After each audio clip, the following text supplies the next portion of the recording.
Assalamualaikum warahmatullahi wabarakatuh. Perkenalkan, saya Irwan Samantri.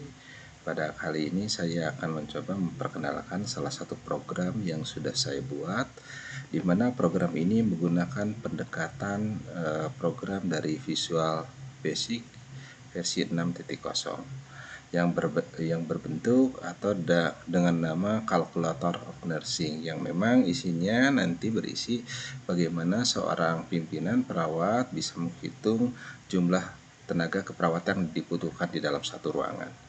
Berikut ini adalah program yang menjadi panduannya.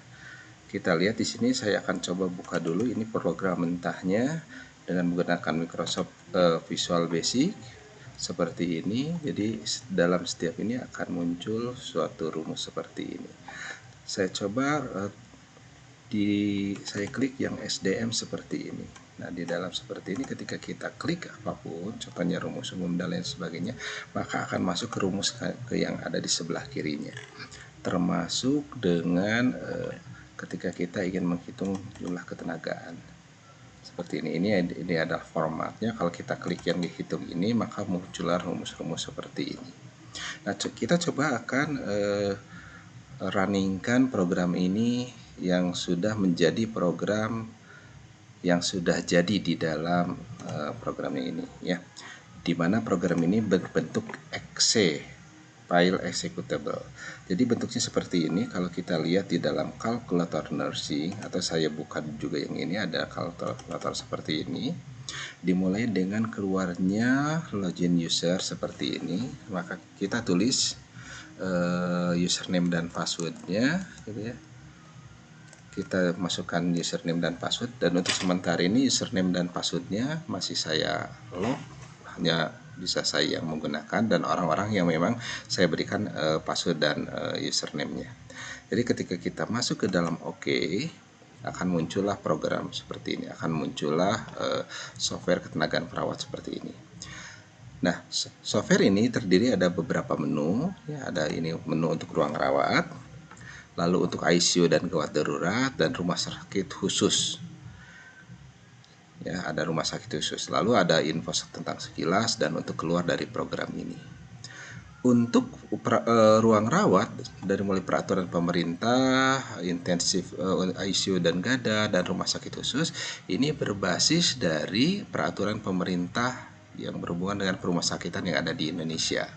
Sedangkan untuk rumus yang umum, ini saya menggunakan beberapa teori yang mendasari bagaimana penentuan kebutuhan tenaga keperawatan yang ada di ruangan. Saya contohkan saja dulu untuk berdasarkan peraturan pemerintah. Saya klik itu, lalu kita tuliskan saja, gitu ya. Kita tuliskan saja tipe rumah sakitnya apa, gitu ya. Contohnya tipe rumah sakit C. Tipe rumah sakit C itu minimal kan tempat tidurnya ada 100. Maka kita bisa hitung berapa sih jumlah tenaga perawat yang dibutuhkan di ruangan tersebut. Kita hitung, ternyata cukup 66 sampai 67 orang. Ya, kalau sudah beres, kita keluar saja. Nah, seringkali contohnya saya kembali lagi ke peraturan pemerintah, ada di rumah sakit A, gitu ya. Contohnya ruangan tadi mempunyai mempunyai tempat tidur ada 400 tempat tidur.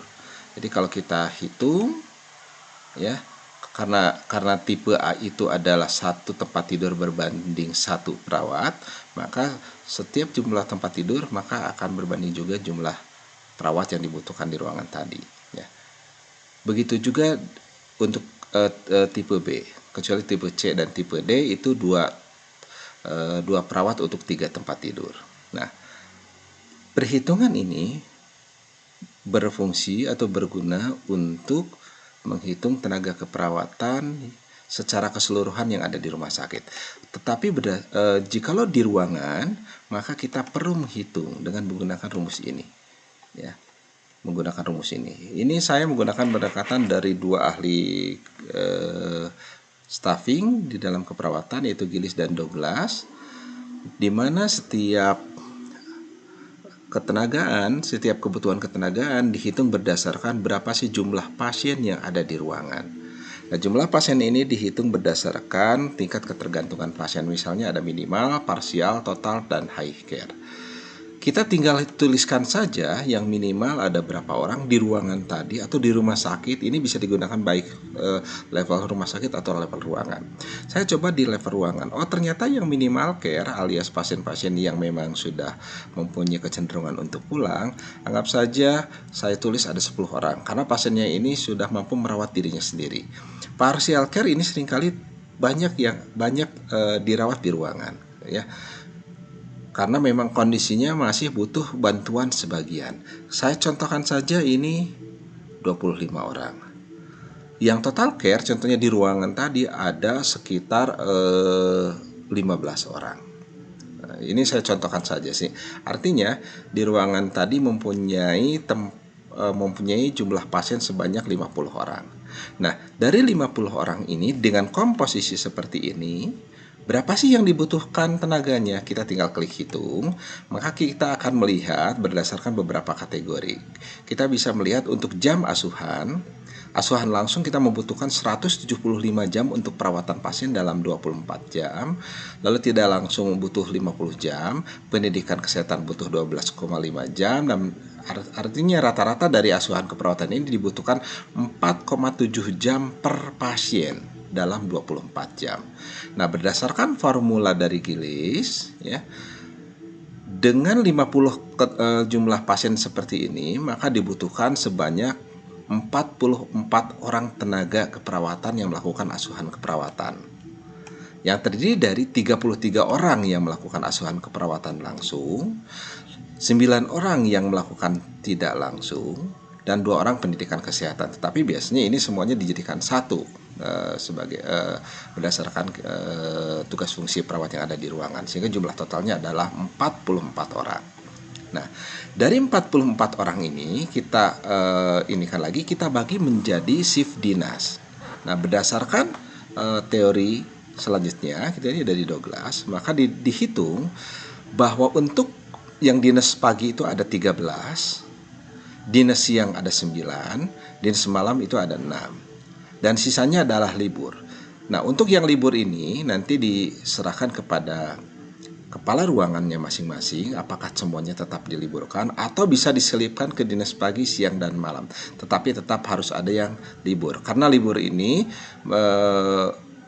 merupakan bagian dari suatu hak perawat untuk mendapatkannya. Ya, libur bisa berarti memang libur dari yang hari Minggu atau pengganti hari Minggu, atau libur karena seorang tadi atau perawat tadi sudah melakukan dinas malam lebih dari 2 malam sehingga diberikan jatah libur atau lepas. Nah, ini untuk perhitungannya, ya.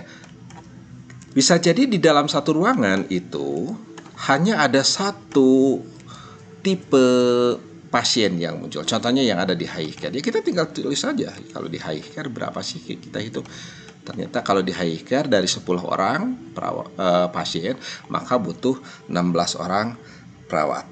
Dengan komposisi dinas pagi, siang, malam seperti ini. Seperti yang di bawah, seperti ini. Nah, inilah dengan menggunakan perhitungan tenaga keperawatan secara umum. Selanjutnya bagaimana kalau di ICU dan gawat darurat gitu kan, ya. Nah, di gawat darurat saya menggunakan teori dari Ilyas, ya, teori dari Ilyas, di mana jumlah perawat yang dibutuhkan itu berbasis dari jumlah kunjungan pasien berdasarkan kategori gawat darurat, mendesak dan tidak mendesak, gitu ya. Contohnya yang gawat darurat saya hitung saja dalam satu hari ini ada sekitar 20 orang pasien, yang mendesak ada 15 pasien, yang tidak mendesak ada 10 pasien. Contohnya seperti itu. Sehingga ketika kita hitung jumlah total perawat yang dibutuhkan di unit gawat darurat, ya, jumlah asuhannya adalah untuk yang gawat darurat itu 29 jam, mendesak 17, tidak mendesak 5. Dan tenaga keperawatan yang dibutuhkan itu dengan komposisi jumlah kunjungan ada sekitar 20 tambah 15 tambah 10 itu adalah 45 orang, maka dibutuhkan 14 orang perawat. Ini untuk unit gawat darurat, ya. Selanjutnya untuk yang intensive care ini dilihat kondisi pasien dan ketersediaan alat ventilator.